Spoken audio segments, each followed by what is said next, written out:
Hai semuanya, hai. Halo, happy Sunday semuanya. God bless. Semoga semuanya kalian baik-baik saja ya. Thank you buat kesempatannya kita bisa ketemu lagi. Eh, kita hari ini mau sharing, kita mau belajar firman Tuhan. Semoga kita bisa diberkati dari firman Tuhan yang kakak bawain ya. Oh iya, kenalin nama kakak Febri. Kalian bisa panggil kakak Febri, oke? Buat yang belum kenal, salam kenal. Kita akan mulai ibadah kita akan mulai sharing kita. Tapi kita mau buka dalam doa dulu ya. Mari kita bersatu dalam doa. Bapa, terima kasih buat hari ini. Terima kasih buat kesempatan kami bisa bertemu Tuhan walaupun melalui YouTube. Kami akan percaya Tuhan, firman-Mu tidak dibatasi dengan apapun.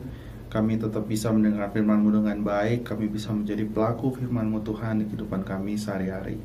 Berkati kami Tuhan, jadikan hati kami tanah yang subur, supaya setiap benih yang ditanam, setiap firman yang kami bisa terima, kami bisa terapkan di kehidupan kami. Dalam nama anak-Mu Tuhan Yesus kami berdoa, amin. Tema kita bulan ini masih melayani sesama. Kakak di sini mau bawa judul COVID merusak otot. Walaupun kelihatan rada jauh sedikit dari tema, tapi percayalah ini akan nyambung. Makanya buat adik-adik dengerin sampai habis ya. Di sini tema ini, judul ini, kakak terinspirasi dari kehidupan kita sehari-hari lah. Kayak ketika kita ini dari judulnya COVID merusak otot. Otot apa sih? Contohnya gini, contoh nyata. Ketika kita sudah tidak lagi olahraga yang tadinya kita rajin, ketika kita mulai berolahraga lagi, otot kita akan mulai sakit-sakit lagi.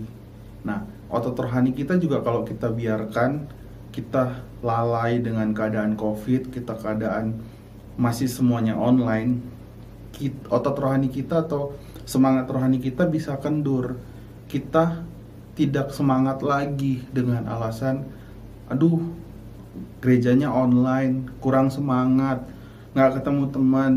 Mungkin masalah pelajaran juga begitu, udah nggak ada semangat lagi gitu, hanya capek, hanya banyak tugas, hanya tatap-tatap dari layar doang, nggak bisa ketemu mereka.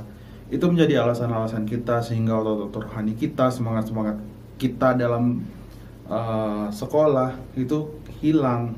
Kita sudah tidak bisa lagi bersemangat.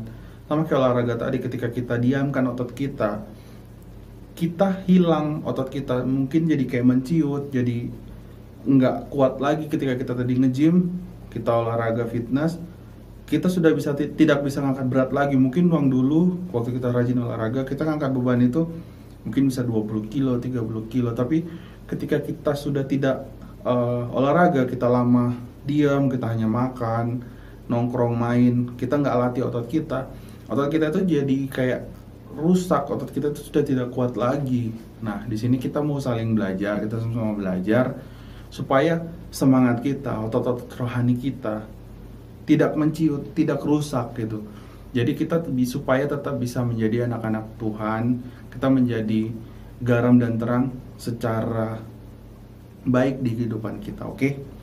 Nah, di sini kita ngalamin satu pandemi. Udah semua pasti udah tahu dampak-dampak dari pandemi banyak. Kita juga banyak lihat di sosial media kita, di lingkungan kita. Mungkin keluarga kita ngalamin efek dari pandemi, kayak jualannya nggak laku, susah laku karena pembelinya berkurang. Banyak yang kita bisa lihat di sekitar kita. Tapi gini, jangan jadikan hal itu menjadi kita jadi nggak bersemangat lagi gitu. Jangan jadikan itu alasan untuk kita nunggulah pandeminya beres. Nah, oke, kita berdoa supaya pandeminya cepat beres. Tapi kalau pandemi ini nggak beres atau belum beres sampai 1 tahun ke depan, kita mau ngapain? Masa kita biarkan semangat kita padam gara-gara pandemi gitu loh. Terutama semangat kita sama Tuhan, semangat kita di bidang kita kayak yang sekolah, teman-teman sekolah. Jangan tunggu pandeminya beres, tapi lakukan yang terbaik sekarang, apa yang kita bisa, sambil kita melakukan yang terbaik supaya pandemi ini tidak menular terus menerus. Kita juga harus jaga diri, kita jaga jarak sama orang-orang, kita pakai masker, kita hand sanitizer, setiap kita keluar, kita cuci tangan ketika kita kemanapun habis megang apa. Nah, supaya masalahnya cepat beres. Nah, di sini kita mau belajar supaya di keadaan seperti ini kita tetap bisa semangat, kita tetap bisa melayani Tuhan. Nah, buat kita yang mulai malas, jangan sampai kita terlena. Karena gini loh, ketika kita mulai malas sekali, biasanya malas itu bawa teman. Biasanya malas itu malas sekali, besoknya mau melakukan malas lagi. Dan itu pasti menjadi terus menerus.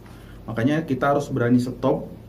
Ketika kita mulai malas, kita bilang, oh tidak, aku harus tetap semangat, seperti itu. Kita harus tetap melayani Tuhan. Kita melayani Tuhan bukan hanya di gereja, kita melayani Tuhan melalui kegiatan kita juga.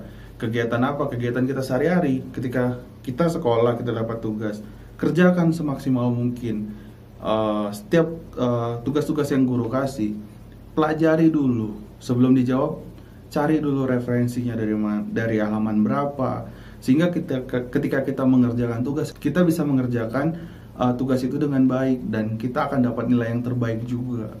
Dan sama seperti kita melayani nggak harus jadi WL di gereja, kita nggak harus jadi multimedia, apalagi musim pandemi. Kita melayani ke sesama kita di mana kita berada. Contohnya di rumah, ya kita melayani orang-orang yang ada di rumah kita lakukan yang terbaik, kita belajar. Karena melayani itu gini, ketika kita bisa melakukan yang terbaik, apa yang Tuhan sudah percayakan ke kita, itu yang terbaik yang kita bisa lakukan sama orang. Karena melayani itu emang kewajiban kita sebagai anak Tuhan. Karena Tuhan sendiri yang telah memilih kita. Sama kayak ada di ayat Yohanes 15 ayat 16. Bukan kamu yang memilih aku, tetapi aku yang memilih kamu. Dan aku telah menetapkan kamu, supaya kamu pergi dan menghasilkan buah, dan buahmu itu tetap. Gini loh, Tuhan yang telah memilih kita. Nah, di sini kita telah dipilih Tuhan menjadi anaknya. Kita dipilih dari kita lahir gitu. Bahkan Tuhan bilang sebelum kita lahir, Tuhan sudah memilih kita. Nah, di sini tugas kita apa sih? Di sini tugas kita menghasilkan buah yang tetap. Nah, di sini Tuhan menyuruh kita untuk kita pergi melayani dan kita menghasilkan buah. Buah itu hasil dari apa yang kita perbuat. Contohnya, ketika di rumah kita mulai belajar untuk nyapu, mungkin buat adik-adik yang belum pernah nyapu, coba deh belajar nyapu rumah. Nah, ketika kita bisa membersihkan rumah, kita menyapu rumah dengan bersih, itu salah satu buah yang bisa kita hasilkan. Buahnya itu bisa dilihat orang, bisa dicicipi orang. Pas dia lihat, oh Febri rajin ya gitu, udah bisa nyapu ya. Nah, ketika kita sudah bisa melakukan yang terbaik, itulah buah itu yang Tuhan mau. Kita menghasilkan buah karena kita sudah dipilih. Jadi buat kita jangan malas-malas, buat kita jangan takut untuk belajar. Karena Tuhan telah mengasihi kita, karena Tuhan telah memberi kita anugerahnya, Tuhan telah memberi kita hikmat supaya kita bisa belajar, kita bisa semangat. Hanya gini, tugas kita harus kembali semangat sama Tuhan. Kita harus jaga jam-jam doa kita supaya semangat kita nggak kendor, supaya semangat kita tetap kuat sama Tuhan, supaya kita bisa menghasilkan buah-buah yang baik, supaya buah dari kita bisa dirasakan oleh orang sekitar kita. Gini deh, kita bisa mengasihi orang karena apa sih? Bukan karena kita hebat sebenarnya. Kita nggak sehebat itu sehingga kita bisa mengasihi orang. Kalau orang itu baik, ya kita bisa mengasihi baik lagi ke orang itu. Tapi gini loh, ketika orang itu tidak mengasihi kita yang baik, tapi Tuhan juga bilang kita harus mengasihi dia. Ada di ayat 1 Yohanes 4 ayat 19. 1 Yohanes 4 ayat 19, kita mengasihi karena Allah lebih dahulu mengasihi kita. Jadi kita bisa mengasihi orang itu karena Allah sudah mengasihi kita terlebih dahulu, makanya kita bisa mengasihi orang lain. Nah, di sini kita mau belajar supaya kita bisa berbuat baik sama sesama kita bisa care sama teman-teman kita. Jadi buat teman-teman, jangan buang waktu kita selama kita ada di rumah aja. Ketika kita belum boleh kemana-mana, ini saatnya kita untuk pakai waktu kita untuk kita lebih dekat lagi sama Tuhan. Jangan buang waktu kita untuk kita hanya main game. Boleh main game, tapi waktunya dibatasin. Jangan sampai 6 jam, semalaman gitu, sampai nggak tidur, gara-gara hanya main game. Apapun itu, kita harus kasih waktu kita lebih lagi untuk Tuhan di saat-saat seperti ini. Kita harus belajar lagi gimana sih mengasihi Tuhan, gimana sih melayani Tuhan, apa sih yang Tuhan mau dalam hidup kita. Kita harus cari itu. Dari mana sih kita cari itu ya? Dari Alkitab. Kita carinya dari Alkitab. Nah, pakai waktu kita untuk kita bisa belajar firman Tuhan dari Alkitab. Kita baca ayat setiap hari, kita merenungkan firman, supaya hidup kita semakin baik lagi, supaya hidup kita semakin dekat lagi sama Tuhan. Karena hidup kita ini kan sementara di bumi kan. Jadi kita pakailah waktu kita selama kita ada, selama kita punya waktu. Jangan sia-siakan waktu kita. Supaya nanti setelah Covid beres, kita sudah menjadi orang yang berbeda. Karena apa? Kita sudah banyak belajar di waktu-waktu ini. Jadi kalau kita lihat kondisi Covid, ya menyedihkan. Tapi gini loh, jangan sampai kita terbawa sedih, jangan sampai kita terbawa malas ngapa-ngapain karena kondisi Covid ini. Justru kita harus tetap berpikir positif di keadaan yang seperti ini sekalipun. Walaupun ini wabah yang merusak banyak orang, merugikan banyak orang, tapi mari kita pakai kondisi ini untuk kita bisa belajar. Kita sekarang punya banyak waktu nih. Buat teman-teman yang sekolah, pasti banyak waktu kan. Ketika beres dari daring, ketika beres dari sekolah online, kan kita juga nggak bisa kemana-mana kan. Kita nggak bisa keluar. Kalaupun kita keluar, usahakan pas butuh aja, pas mungkin harus beli apa gitu. Nah, ketika kita di rumah aja, mari kita pakai waktu kita untuk dekat sama Tuhan. Kita belajar firman Tuhan. Kita belajar care sama teman-teman kita. Care-nya gimana sih? Kan kita nggak bisa ketemu mereka. Kan kita nggak bisa menyapa mereka. Kan kita nggak bisa ketemu mereka. Tapi kan sekarang udah zamannya sosial media. Kita mulai care sama teman-teman kita. Kita tanya gimana keadaan dia. Kita sharing tentang pelajaran-pelajaran sekolah. Kita tanya gimana keseharian kamu. Kan bisa dari online juga. Kita tanyain mereka, kita tanyain saudara-saudara kita apa kabar. Itu lebih baik daripada kita buang-buang waktu nggak jelas. Atau kita bisa bukan perdalam lah ya, terlalu ini. Tapi kita bisa asah ilmu kita. Contohnya, kalau di sini ada yang suka fotografi, kan bisa tuh kita pakai HP yang ada, HP kita ini, kita belajar foto. Sekarang kan belajar nggak harus ke sekolah juga kan, kita nggak harus ke tempat les. Sekarang di YouTube kita bisa belajar otodidak. Itu dulu aja kita pelajarin apa yang kita lagi suka. Mungkin ada yang lagi suka gambar, mungkin ada yang suka nulis. Boleh nulis sekarang, apalagi di digital. Sekarang udah banyak tempat-tempat wadah kita untuk meluangkannya. Kita bisa menulis di blog, atau kita bisa mungkin kita mau belajar fotografi, kita bisa share di Instagram supaya orang-orang juga bisa nikmatin hasil-hasil kita yang baik, hasil jepretan kita. Nah, dan jangan lupa, kembali lagi, kita tetap harus belajar firman Tuhan. Kita harus baca firman Tuhan. Dan kita harus care sama orang-orang di sekitar kita, supaya kita benar-benar menjadi garam. Kita menjadi terang dunia, supaya orang yang ada di sekitar kita, siapapun mereka, bisa merasakan kasih Tuhan di kita. Oke?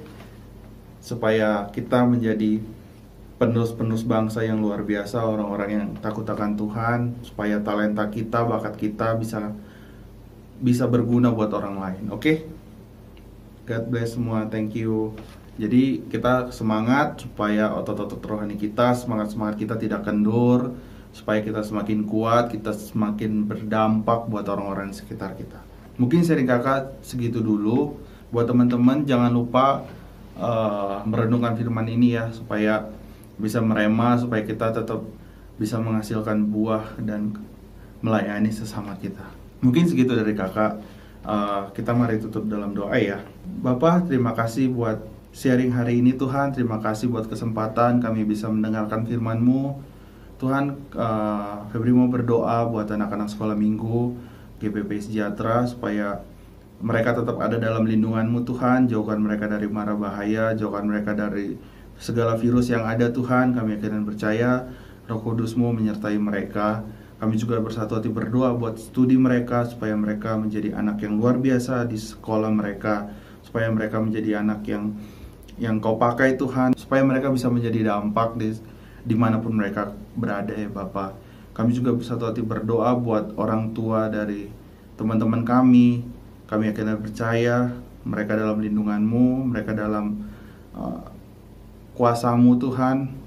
Jauhkan juga setiap orang tua kami dari mara bahaya. Lindungi mereka Tuhan ketika mereka keluar untuk melakukan pekerjaannya Tuhan. Kami yakin dan percaya Roh Kudus-Mu juga ada buat keluarga kami. Kami yakin dan percaya itu Tuhan. Tuhan, terima kasih buat kesempatan hari ini juga kami mau berdoa khusus buat Indonesia. Kami yakin dan percaya Tuhan pandemi ini bisa cepat beres. Dan kami yakin dan percaya Tuhan, kami bisa mengambil hikmat Tuhan dari setiap kejadian pandemi ini. Kami yakin dan percaya Tuhan, ada kasih-Mu Tuhan kepada kami. Kami yakin dan percaya itu ya Bapa. Bapa, terima kasih kami telah mendengarkan sebagian daripada firman-Mu.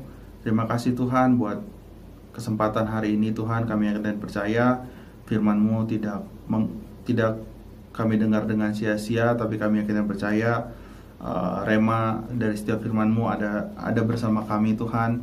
Kami bisa melakukan firman-Mu di kehidupan kami.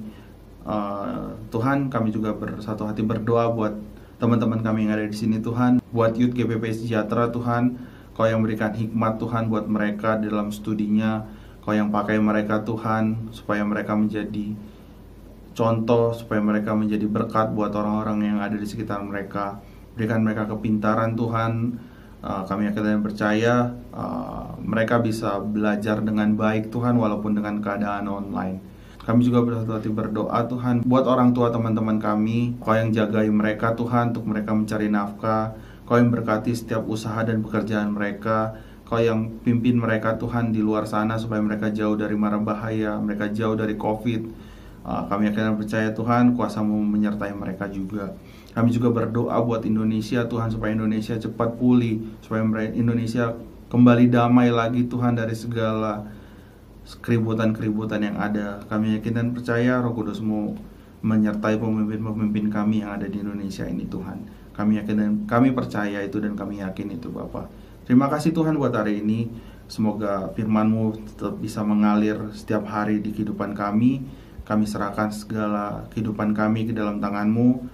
Kami percaya Roh Kudus-Mu membantu dan menyertai kami. Dalam nama anak-Mu Tuhan Yesus kami berdoa. Amin. Thank you semua ya yang udah dengerin. Semoga apa yang kita belajar tadi bisa diterapkan, bisa direnungkan setiap hari. Yang penting jangan lelah untuk belajar, jangan lelah untuk melayani sesama. Tetap belajar dari firman Tuhan. God bless you semuanya. Happy Sunday ya. Dadah. Sampai ketemu di lain waktu.